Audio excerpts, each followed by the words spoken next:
მოგესალმებით. დღეს საკმაოდ საინტერესო მასალას ჩაუღრმავდებით. ეს არის დენ მარტელის ინტერვიუ, რომელიც მან კესიდი უორენის YouTube არხზე მისცა.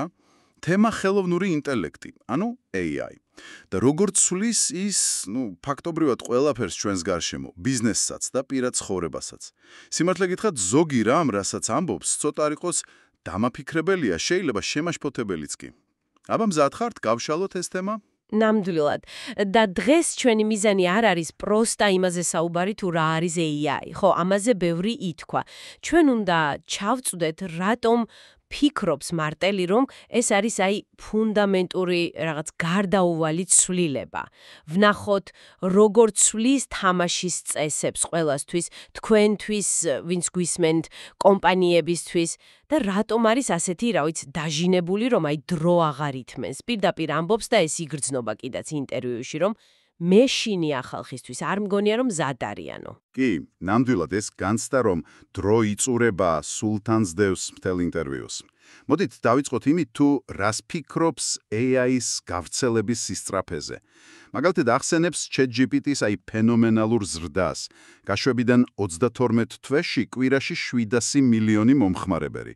ეს ხომ წარმოუდგენელი რიცხვია. კი, აბსოლუტურად. და თან, რაზეც ამახვილებს ყურადღებას, რაც უნიკალურია AI-ის შემთხვევაში, ხო?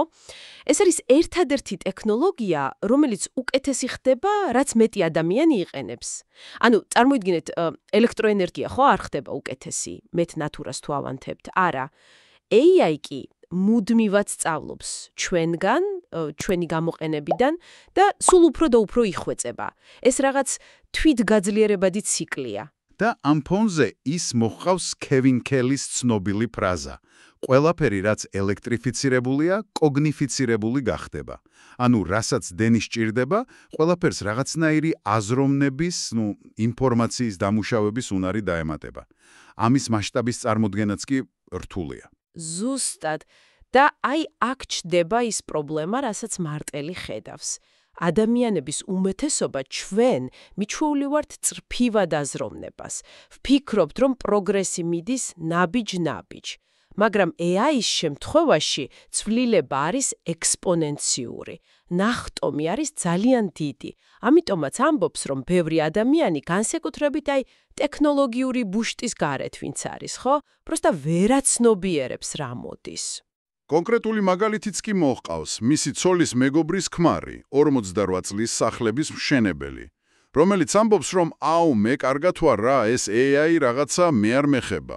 მარტელის პასუხი კი ძალიან პირდაპირია. შენ არ წვეთ, გეხება თუ არა.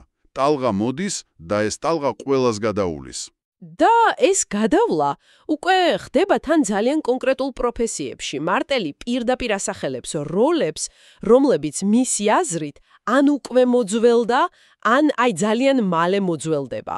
მაგალითად, ჯუნიორ პროგრამისტები. რატო? იმიტომ რომ AI უკეთესად წერს საბაზისო კოდს ხშირ შემთხვევაში. შუამავალები, იპოთეკური ბროკერები, უძრავი ქონების აგენტები, ზოგადად ნებისმიერი, ვინც ინფორმაციის დამუშავებით და გადაცემით იყო დაკავებული. AI-ს შეუძლია ამის გაკეთება 24 საათში უფრო სწრაფად, უფრო ჭკვიანურად და ბევრად იაფად. კიდევ ერთი მაგალითი, რაც ახსენა, იყო მისი მეგობარი CEO, რომელიც ადრე $100 უხდიდა იურისტს ყოველ ჯერზე, როცა პატენტის ტროლისთვის სტანდარტული პასუხის გაცემა უწევდა. ახლა ამას ChatGPT აკეთებს ავტომატურად.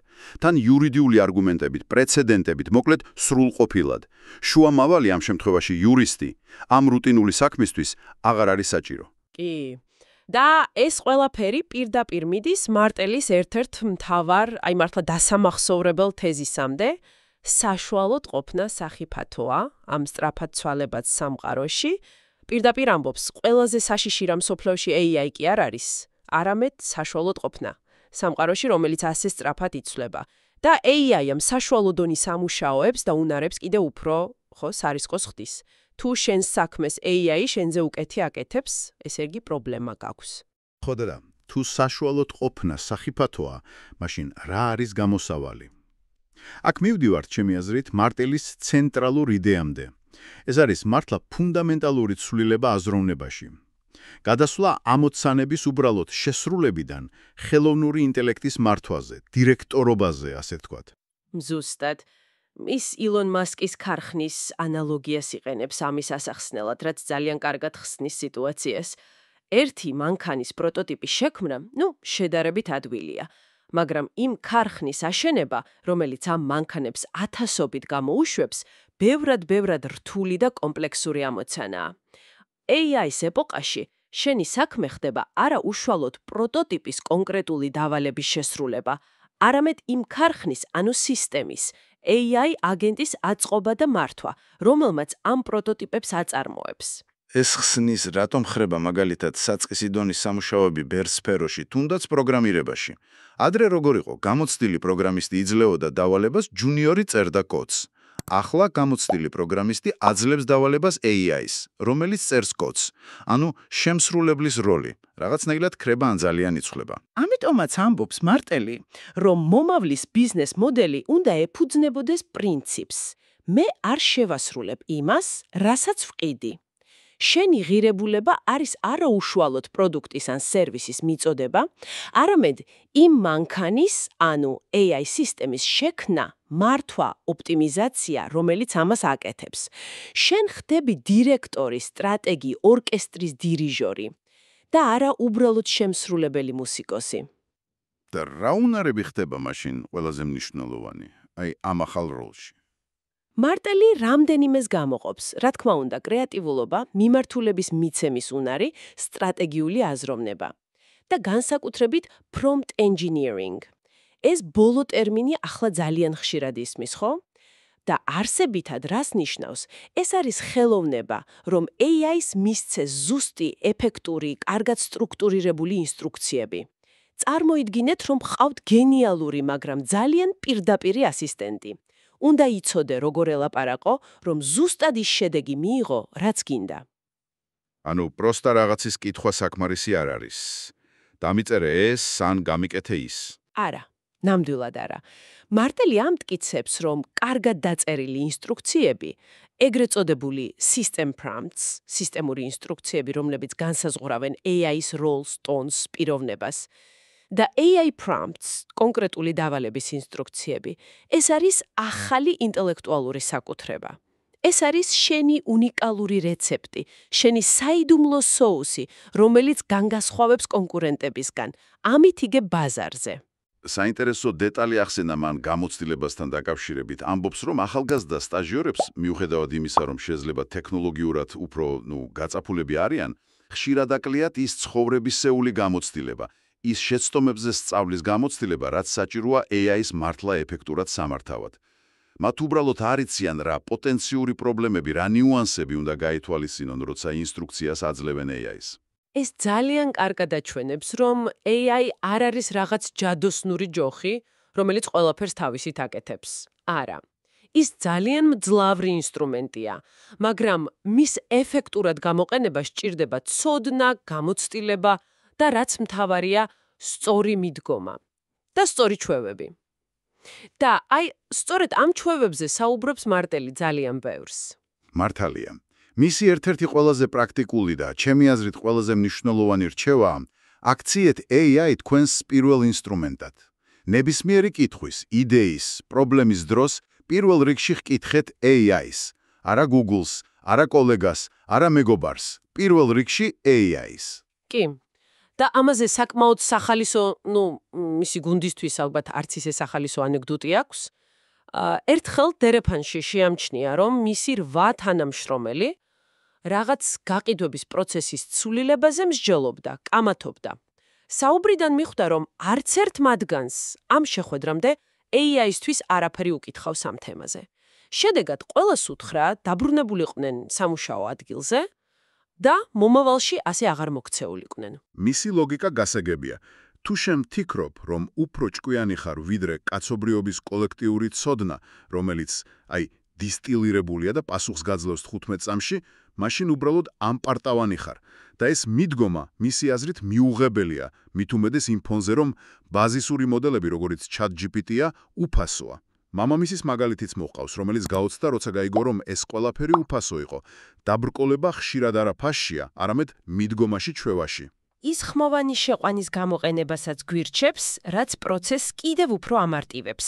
შეგიძლია უბრალოდ უკარნახო შენი კითხვა ან იდეა. მაგრამ მათთვის, ვინც მაინც ჯიუტად უარს ამბობს ამ ინსტრუმენტების გამოყენებაზე, მარტელს ძალიან პირდაპირი პასუხი აქვს. სისულელეს ვერ გამოვასწორებ. ცოტა მკაცრად ჟღერს კი, მაგრამ ეს მისი გადაუდებლობის განცდას ასახავს, რაზეც თავიდან ვთქვით. სიმკაცრე ნამდვილად იგრძნობა, მაგრამ ალბათ ეს გამომდინარეობს იქიდან, თუ რამდენად სჯერა ამ ცვლილების გარდაუვალობას. და ეს ჩვევა პირველ რიგში AI-ისთვის მიმართვა პირდაპირ უკავშირდება იმ წესს, რომელიც მან თავის გუნდში დანერგა. დიახ, ცნობილი 9-28 წესი. ანუ, ის მოითხოვს, რომ სამუშაოს 9.2% შესრულდეს AI-ის დახმარებით, ხოლო დანარჩენი 8% იყოს ადამიანის უნიკალური წვლილი, მისი ხელწერა, მისი ხელოვნება, სტრატეგია, კრეატიული შტრიხი, რაღაც უნიკალური ღირებულება. ეს არ ნიშნავს, რომ მხოლოდ 8%-ს დროს მუშაობთ. არა, ეს ნიშნავს, რომ პროცესის უდიდესი ნაწილი, რუტინული, ინფორმაციული, შრომატევადი ნაწილი AI-ის მხრებზე გადადის და ეს ათავისუფლებს ადამიანს უფრო მაღალი დონის სტრატეგიული ამოცანებისთვის. და ისევ უბრუნდებით ინსტრუქციების, ანუ პრომპტების მნიშვნელობას. მარტელი ამბობს, მაჩვენე შენი custom GPT, შენი master prompt, შენი system prompts. აი ეს არის რეალური აქტივი, რეალური ინტელექტუალური საკუთრება ამ ახალ სამყაროში. აქ ძალიან მნიშვნელოვანია გავიაზროთ system prompts-ის კონცეფცია. ეს არ არის უბრალოდ კითხვა, მითხარი ამაზე. არა, ეს არის დეტალური წინასწარ შემუშავებული ინსტრუქცია, რომელსაც AI-ს ეუბნება, ვინ უნდა იყოს ის ექსპერტი, მრჩეველი, კრეატიული ასისტენტი, რა ტონით უნდა ისაუბროს, რა ფორმატით მოგვაწოდოს პასუხი, რა პრინციპები დაიცვას. მარტელი ახსენებს GitHub-ის რეპოზიტორიას, სადაც მსოფლიოს წამყვანი AI კომპანიების, როგორიცაა Replit, Copilot და სხვები, რეალური system prompts-ები დევს. ამის ნახვის შემდეგ ხვდები, რომ უბრალო კითხვების დასმა მართლა საბავშვობაღის დონეა იმასთან შედარებით, რისი მიღწევად შეიძლება კარგად გაწერილი სისტემური ინსტრუქციით. მან საკუთარი მაგალითიც მოიყვანა Book Architect GPT, რომელიც შექმნა ამ GPT-ს აძლევ პიროვნების სახელს და თემას, მაგალითად Steve Jobs-ი და აღზრდა. და ის გიწერს მთელ წიგნს ამ პიროვნების სტილში ამ თემაზე. ეს ხომ გონების წარმტაცი შესაძლებლობაა, თითქოს რაღაც ღმერთის რეჟიმში სწავლობდე და ქმნიდე. და ეს არ არის უბრალოდ სათამაშო, ხო? ეს პირდაპირ კავშირშია კონკურენტუნარიანობასთან. თუ შენი კონკურენტები იყენებენ ასეთ დახვეწილ ინსტრუქციებს და სისტემებს, შენ კი ისევ საბაზისო დონეზე ხარ, პროსტა უკანჩერბი. всё, წააგე თამაში. ეს არის ახალი ბიზნეს რეალობა. მაშ როგორ უნდა მოიქცნენ ბიზნესები, ინდივიდები, აი ამ რეალობაში? როგორია მარტელის სტრატეგიული რჩევები? მისი მთავარი რჩევა ბიზნესებისთვის არის გახდი AI first. რას ნიშნავს ეს? თუ ხარ თქვათ უძრავი ქონების აგენტი, შენ აღარ ხარ უბრალოდ აგენტი. შენ ხარ AI first უძრავი ქონების აგენტი. ეს ცulis ყველაფერს, როგორ პოულობ კლიენტებს, როგორ აანალიზებ ბაზარს, როგორ ქმნი მარკეტინგულ მასალებს, როგორ აწარმოებ კომუნიკაციას, ყველაფერი ჯერ გადის AI-ის ფილტრში, ოპტიმიზირდება და ძლიერდება მისი საშუალებით. ეს ერთგვარი დაცვის მექანიზმიცაა იმ დისრუპციისგან, რაზეც საუბრობს, არა? დიახ, ზუსტად. მარტელი თავადაც აღიარებს, რომ მის venture სტუდიაშიც კი Martel Ventures, რომელიც ყოველთვიურად ახალ AI კომპანიას არსებს. ის ვარაუდობს, რომ ამ კომპანიების 40% 3 წელწადში ვეღარ იარსებებს. გაქრება. რატომ? იმიტომ, რომ ენობრივი მოდელები და AI შესაძლებლობები ისე სწრაფად ვითარდება, რომ დღეს შექმნილი ბიზნეს მოდელი შეიძლება ხვალ მოძველებული აღმოჩნდეს. მან არ იცის, რომელი 40% გაქრება, მაგრამ ის მზადაა ამისთვის და მუდმივად ადაპტირდება. სულ ცდილობს ახალი რაღაცების პოვნას. ეს კი პირდაპირ მიგვანიშნებს მუდმივი სწავლის აუცილებლობაზე. მარტელი ამბობს, რომ თავისი დროის 20-25%-ს სწავლას უთმობს, კავშირების დამყარებას, ბაზრის მონიტორინგს, იმისთვის, რომ უბრალოდ საქმის კურსში იყოს. ეს ხომ საოცრად დიდი დროა. დანარჩენ 75%-ს კი იმის განხორციელებას ახმარს, რისი კონტროლიც დღეს შეუძლია. იმ ცოდნის საფუძველზე საინტერესოა ისიც, როგორ სწავლობს ის. ის მიზანმიმართულად იყენებს სოციალურ მედიას.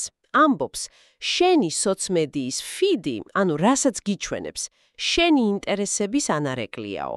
თუ გინდა AI-ზე ისწავლო, დაიწყე ამ თემების ძებნა, მოიწონე პოსტები და კომენტარე. და ალგორითმი მალე მხოლოდ ასეთ კონტენტს შემოგთავაზებს. თვითონ ამბობს, რომ დღეში 2-3 საათსაც კი ატარებს TikTok-ზე, მაგრამ მისი ფიდი სავსეა არა კატის ვიდეოებით, არამედ ბიზნესით, მედიით და AI-ით. ეს მისი არჩევანია. კიდევ ერთი მეთოდი, რომელიც მან ახსენა, არის AI ექსპერტთა მრგვალი მაგიდები.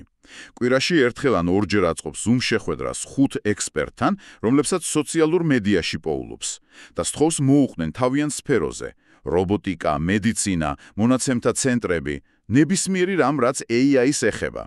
ეს ერთსაათიანი საუბრები ეხმარება მას გაფილტროს ინფორმაცია და მიიღოს რეალური სურათი, რა ხდება დღეს, რა იქნება 6 თვეში, რა 12 თვეში. ძალიან ჭკვიანური მიდგომაა, ვფიქრობ. კი, და ეს პირდაპირ უკავშირდება იმას, რასაც ის CEO-ს როლზე ამბობს. კომპანიის ხელმძღვანელის მთავარი საქმეა მოახედოს კუთხეს, დაინახოს მომავალი და მოამზადოს ბიზნესი ადაპტაციისთვის. ის იმოწმებს Gary Weiss, რომელიც ამბობს, რომ მზად უნდა იყო 40-100 საათი დაუთმო ახალი პოტენციურად რევოლუციური ტექნოლოგიის ღრმად შესწავლას. თუ ამას არ აკეთებ, პროსტო კონკურენციას ვეღარ გაუძლებ. მან ასევე ისაუბრა ადამიანი პლუს ინსტრუმენტი კონცეფციაზე. ისტორიულად, ხო, ადამიანი ინსტრუმენტთან ერთად ყოველთვის ჯობდა ადამიანს ინსტრუმენტის გარეშე.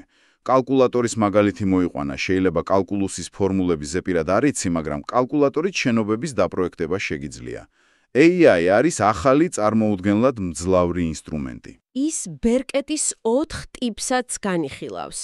კაპიტალი, ანუ ფული, კონტენტი, იდეების გავრცელება, თანამშრომლობა, ადამიანებთან მუშაობა და კოდი. AI.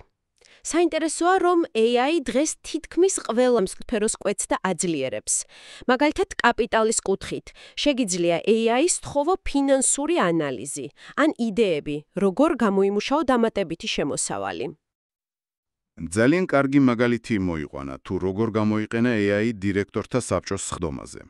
შეხვედრის წინ დრო არ ქონდა, რომ სქელკანიანი ფინანსური ანგალიშები და სხვა მასალები დეტალურად წაეკითხა. შეხვედრის დროს, სანამ სხვები რაღაც პროცედურულ საკითხებს არჩევდნენ, მან ყველა ეს დოკუმენტი ChatGPT-ში ატვირთა და ჰკითხა: როგორც ინვესტორმა, რა 5 კრიტიკული შეკითხვა უნდა დავსვა ახლა ამ მონაცემებზე დაყრდნობით. როცა მისი ჯერი მოვიდა, მან დასვა ძალიან კონკრეტული, მონაცემებზე დაფუძნებული შეკითხვა, რამაც CEO გააოცა. ეს საიდან იცი? უკითხავს. AI მითხრაო. ზუსტად, ეს აჩვენებს, რომ მთავარი ხშირად არა მხოლოდ ინფორმაციის ქონაა, არამედ სწორი კითხვების დასმის უნარი. და AI გვეხმარება უკეთესი კითხვების დასმაში. ეს მართლა ახალი სუპერძალაა. ამ პრაქტიკული და სტრატეგიული საკითხების გარდა, მარტელი უფრო ღრმა, რაღაცნაირად ადამიანურ და ეგზისტენციალურ კითხვებსაც ეხება. ის ღიად გამოთქვამს შეშფოთებას, რომ ჩვენ ადამიანები მზად არ ვართ იმ დიდი კითხვებისთვის, რომლებსაც AI დაგვისვამს. როცა რუტინული სამუშაოების დიდი ნაწილი ავტომატიზებული გახდება. ისაუბრობს პოსტ-დეფიციტურ სამყაროზე, სადაც ტრანსპორტირების, საკვების, თავშესაფრის ღირებულება შეიძლება თითქმის ნულამდე დავიდეს. და მაშინ რა ვქნათ? აი, ვინ ვიქნებით ჩვენ, თუ რობოტები და AI აკეთებენ თითქმის ყველაფერს? მარტელი ახსენებს Figure AI რობოტიკის კომპანიას. მათი ჰუმანოიდი რობოტი უკვე მუშაობს UPS-ის და BMW-ს ქარხნებში. ასრულებს იმ სამუშაოს, რომელიც ადამიანისთვის, ბინძურია, მოსაწყენია ან სახიფათო. და ამავე რობოტს, როგორც ამბობენ, შეუძლია სახლის საქმეების კეთებაც, სარეცხის დაკეცვა, პროდუქტების დალაგება. მას შემდეგ, რაც 40 საათის განმავლობაში უყურებს ადამიანს, როგორ აკეთებს ამას. თან ეს რობოტები ყოველღამე ერთმანეთისგან სწავლობენ, ერთიან ქსელში არიან ჩართული. ეს ტემპი მართლა გონებას აბნევს. მარტელი ვარაუდობს, რომ ბევრი ადამიანი ამ მოლოდნელად გაჩენილ თავისუფალ დროს ისევე გამოიყენებს, როგორც დღეს შაბათ-კვირას იყენებს. ზოგი პროდუქტიულად რაღაც ხობისთვის, სწავლისთვის, ზოგი კი უბრალოდ დროის გასაყვანად, სოციალურ მედიაში სკროლვით ან ვიდეო თამაშებით. თუმცა ის აქაც შესაძლებლობას ხედავს. როცა გარეგანის სამყარო სულ უფრო ხმაურიანი და ქაოტური ხდება, ის გვირჩევს შინაგან სამყაროში ჩავიხედოთ. ის ამბობს, რომ ბევრს არც კი გაუცნობიერებია, რომ ჩვენ არ ვართ ჩვენი ფიქრები, რომ ჩვენ ვართ ის, ვინც ამ ფიქრებს აკვერდება. მოჰყავს საინტერესო ანეკდოტი მეგობართან საუბრიდან. ხომ უცნაურია, რომ ორი ხმა გვაქვს თავში? ეკითხება მეგობარს. მეგობარი პასუხობს. რას გულისხმობ? მარტელი პასუხობს. ერთი ხმა ლაპარაკობს, მეორე კი ისმენს ამ ხმას. აი თუ ამაზე არასდროს დაფიქრებულ ხარ, თუ ვერ ახერხებ შენი ფიქრებისგან დისტანციერებას და მათზე დაკვირვებას, ეს კარგი საწყისი წერტილია შინაგანი სიმშვიდის მოსაპოვებლად. ეს უკავშირდება მის იდეას მთავარი პერსონაჟი versus NPC, ანუ არამოთამაშე პერსონაჟი ვიდეო თამაშებიდან. ის ამბობს, რომ ბევრი ადამიანი ფიქრობს, რომ თავისი ცხოვრების მთავარი გმირია, მაგრამ სინამდვილეში NPC-ვით ცხოვრობს. ანუ რეაგირებს გარემოებებზე, მიჰყვება სხვის მოლოდინებს, აკეთებს იმას, რასაც საზოგადოება ელის მისგან. ნამდვილი მთავარი გმირი ხარ მაშინ, როცა შენი შინაგანი ხმის, შენი ღირებულებების და პრინციპების შესაბამისად ცხოვრობ. იმის მიუხედავად, რას ფიქრობენ სხვები. საინტერესო იყო მისი მოსაზრება AI ავატარებზეც. თავიდან ის ფიქრობდა, რომ ავთენტურობა არის უნიშნულოვანესი და ხალხი არასდროს მიიღებდა AI-ის მიერ გენერირებულ კონტენტს ამ პერსონებს. მაგრამ ერთ-ერთ თავის ექსპერტა მრგვალ მაგიდაზე აღმოაჩინა, რომ რამდენიმე ექსპერტი, რომელთა კონტენტსაც ის აქტიურად მოიხმარა და აღფრთოვანებული იყო, სინამდვილეში AI ავატარები იყვნენ. რეალური ადამიანების მიერ შექმნილი და მართული. ამან მისი აზრი რადიკალურად შეცვალა. მიხვდა, რომ საბოლოო ჯამში ადამიანებს აინტერესებთ კარგი ისტორია, ღირებული ინფორმაცია, ხარისხიანი გართობა. თუ AI ავატარს შეუძლია ამის უტეთ ან უფრო ეფექტურად მოწოდება, ვიდრე ადამიანს, ხალხი ამას მიიღებს, რა პრობლემაა? მართლაც, ძალიან ბევრი საინტერესო და საფიქრალი თემა წამოჭრა მარტელმა. მოდით, შევეცადოთ, გამოვყოთ ძირითადი, ყველაზე მნიშვნელოვანი გზავნილები თქვენთვის, ვინც ახლა გვისმენთ. პირველი, AI რევოლუცია არა მხოლოდ რეალურია, არამედ გარდაუვალი და ძალიან სწრაფი. ლოდინის დრო აღარ არის. მეორე, აუცილებელია აზროვნების ფუნდამენტური ცვლილება. შემსრულებლიდან უნდა გადახვიდეთ მართველზე, დირექტორზე, სისტემის შემქმნელზე. მესამე, AI უნდა აქციოთ თქვენს პირველ ნაგულისხმევ ინსტრუმენტად. პრობლემების გადასაჭრელად, იდეების გენერირებისთვის. ეს უნდა გახდეს ჩვევა. მეოთხე, მუდმივი სწავლა და ადაპტაცია არის კრიტიკულად მნიშვნელოვანი. გამოყავით დრო ამისთვის, აუცილებლად. და მეხუთე, თქვენი ინსტრუქციები, თქვენი პრომპტს, ეს არის ახალი ძალიან ღირებული ინტელექტუალური საკუთრება. კი. და კიდევ ერთი მნიშვნელოვანი ნიუანსი, რომელიც მარტელმა ახსენა ერთ-ერთი მსმენელის ლორენცოს კითხვის საპასუხოდ, როგორ დავაბალანსოთ AI-ის რჩევები და საკუთარი ინტუიცია. მარტელს პასუხი იყო, რომ მრავალი მრჩეველის ყოლა, იქნება ეს ადამიანები თუ AI, ყოველთვის იყო ლიდერების რეალობა.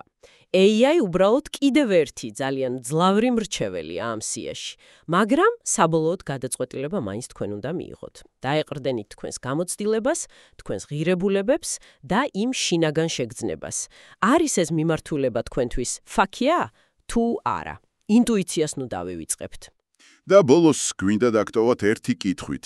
კითხვა, რომელიც მარტელმა დასვა თავის ინტერვიუში და რომელიც ვფიქრობთ განსაკუთრებით აქტუალურია თითოეული ჩვენგანისთვის აი ამ ტრანსფორმაციულ პერიოდში. კითხვა ასეთია. რა სიტყვებით რომ არიცით? და მოდით ეს კითხვა პირდაპირ თქვენკენ მოვმართოთ. ხომ არ ატყუებთ საკუთარ თავს, რომ AI ჯერ კიდევ შორს არის თქვენი სფეროდან? ხომ არ ატყუებთ თავს, რომ იმ პრობლემის გადაჭრა, რომელზეც ამდენი ხანია მუშაობთ და გაჭედილი ხართ, AI-ს არ შეუძლია? რა არის ის, რასაც თავს არიდებთ? რისი აღიარებაც არ გინდათ AI-ს შესაძლებლობებთან დაკავშირებით? იქნებ დროა აი გულწრფელად უპასუხოთ ამ კითხვას, ეს დაგეხმარებათ გაიაზროთ, სად გახართ და როგორ აპირებთ პირადად თქვენ ამ გარდაუვალ ცვლილებებთან ადაპტირებას.